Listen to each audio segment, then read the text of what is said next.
Does your mind wander? Do you have a challenge staying present, concentrating for any period, maintaining a healthy body, feeling calm, building trusting relationships, or creating prosperity? If so, you want to work on your energetic foundation or root chakra. You can use grounding techniques, meditation, exploring and addressing negative feelings and thought patterns, or energy balancing and healing with crystals, Reiki, or kinesiology. The first, or root chakra, supports us in everything we do and create. It enables or disables our ability to be grounded in the biological reality of existence. If our foundation is weak, it can be a struggle to accomplish anything. This chakra is the bridge that connects our bodies to the ground or Mother Earth magnetically, and its Sanskrit name, Muladhara, means root support. When this energy center is operating in balance, it supports our ability to create physical health and safety, to enforce our boundaries, and create a feeling of home inside ourselves. It delivers personal stability, allowing us to feel safe, solid, and secure no matter what happens. When the frequency is just right, we can create healthy habits and consistency in our performance. On the other hand, just like any structure, if the foundation is weak or out of balance, every other energy center is off balance. We operate in survival mode, and our fight or flight response is activated, and our body is filled with tension, and we feel as if we're on edge. It is the root of our awareness, our feeling, our action, and our creativity. It's the fulcrum of trust versus mistrust. So, what kinds of experience create imbalance in this energy center? Any traumatic experience creates an imbalance in the root chakra. The most impactful are those occurring in the womb, during birth, or in the first 12 months of our life. Obviously, traumatic experiences at any age can create imbalance. For example, an accident, a shocking event, or giving birth can create spaced out feelings or PTSD as a result of root chakra displacement. The following traumas can create an underlying imbalance. It flicks a permanent on switch for the fear button in the nervous system, and it keeps us in magnetic revisitation mode of the associated feelings. These traumas are birth trauma, physical or emotional neglect, physical or perceived emotional abandonment, feeding difficulties as a baby, surgery or illness as a baby, accidents that create physical trauma or activate our survival mechanism, and physical or sexual abuse. So let's talk about survival mode. Our archaic instinct to survive is the maintenance program that runs our physical existence. When our survival needs are met, this modus operandi sleeps peacefully in our consciousness, and we can move on to other things. When our survival is threatened, we are unable to focus on anything other than our need to survive, and nothing else is possible. The survival program dominates every other aspect of our experience. Our body is constantly ready for attack. We're unable to sleep deeply, and our inherent health and well-being are affected.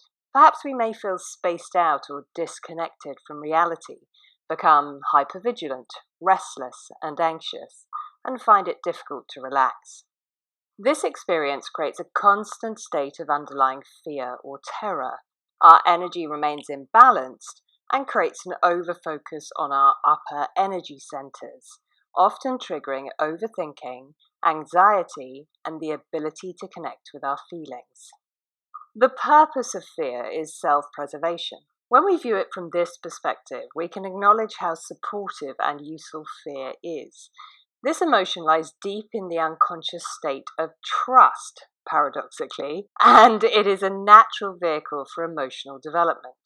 Fear and faith work hand in hand. When we can overcome fear, we feel more trusting and confident. However, If we can't overcome fear, we develop a state of permanent tension or contraction. When we can acknowledge fear as a guide or friend, we can learn to work alongside it, to take full responsibility for self-care. So let's talk about earthing for a moment. The energy of the root chakra relates to the earth element. It represents our ability to be energetically grounded and connect with everything that the earth provides us for our survival. Air, water, food, physical support, and everything we can touch, see, hear, smell, and taste. Wearing bare feet on the ground activates the magnetic energy within us. We feel more awake, present, dynamic, and aware of ourselves as individual consciousness. We can form boundaries. We can literally contain our energy in our body or system rather than feeling as if we're flying at the edge of a tornado. We can hold our ground. Emotional and nutritional nourishment. Without emotional and nutritional nourishment, we become weakened and crumble. Lack of emotional nourishment can be equally as evident in our bodies as lack of nutritional nourishment. Unhealthy relationships with food, whereby we withhold or overeat by using it as a symbol of emotional nourishment, can develop when this energy center is out of balance. We can doubt our right to be here, to be physically present on Earth, perhaps imagining that we're not worthy as a result of lack of care or nourishment in early life. Just as we can't build a stable house on a weak foundation, it's challenging to direct our consciousness to anything beyond survival when this root or foundation energy center is out of balance or not generating the flow of energy it can. Balancing our root chakra isn't a get-rich-quick scheme. It's a means of operating independently in the physical realm and becoming self-sustaining as an individual. The basic foundation of life is operating in a consistent way that allows us to have shelter, food, water, and our basic needs covered. We set up a structured program for personal and financial preservation. Then, to develop proficiency in a skill, we have to be consistent for significant periods of time to be able to work at things even when the outcome seems far away. We learn to accept limitations, perhaps engaging in something for longer than it feels joyful. The awareness that discipline brings freedom. If we think of it like the first level of a computer game, we have to complete it and have a program in place that keeps it operating in balance in order to access the next level of consciousness, creativity, and experience. So how do we balance the root energy center? There are so many simple ways to balance this root chakra. Meditation, listening to drumming music, walking in nature and gardening, standing barefoot on the ground. Connect with the physical body any way that you can. Go to the gym, do yoga, Pilates, go dancing, or get outside and go for a run or a hike. In the mind, we work on fear, terror, lack of safety, thoughts of lack or not enough, and create more awareness of the physical body with breath work.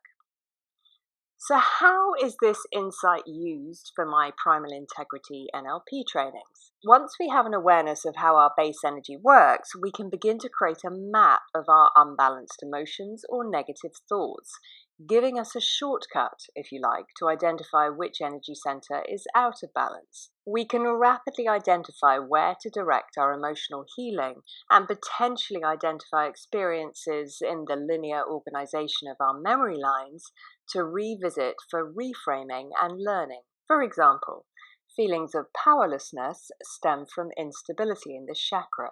Inconsistency in behavior and the inability to self-discipline is another symptom. A dreamer who imagines manifestation arrives with no physical effort, for example. Our ability to operate separately from family, to have individual thoughts and trust in our perception and beliefs, is also a root energy center function.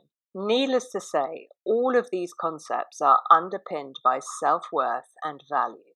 As we view feelings of fear, dread, instability, and lack of safety from all aspects of our being, We can gain new insights into our behavioral programming and choose how we want to reprogram our behavior. By diving into our earliest experiences, we discover how our ability to find our ground was impacted by childhood events. In the process, we gain self-insight and self-awareness and begin to build our map for self-realization and healing. If you want to find out more about my primal integrity coaching or NLP training, get in touch at sarah@sarahmerrin.com.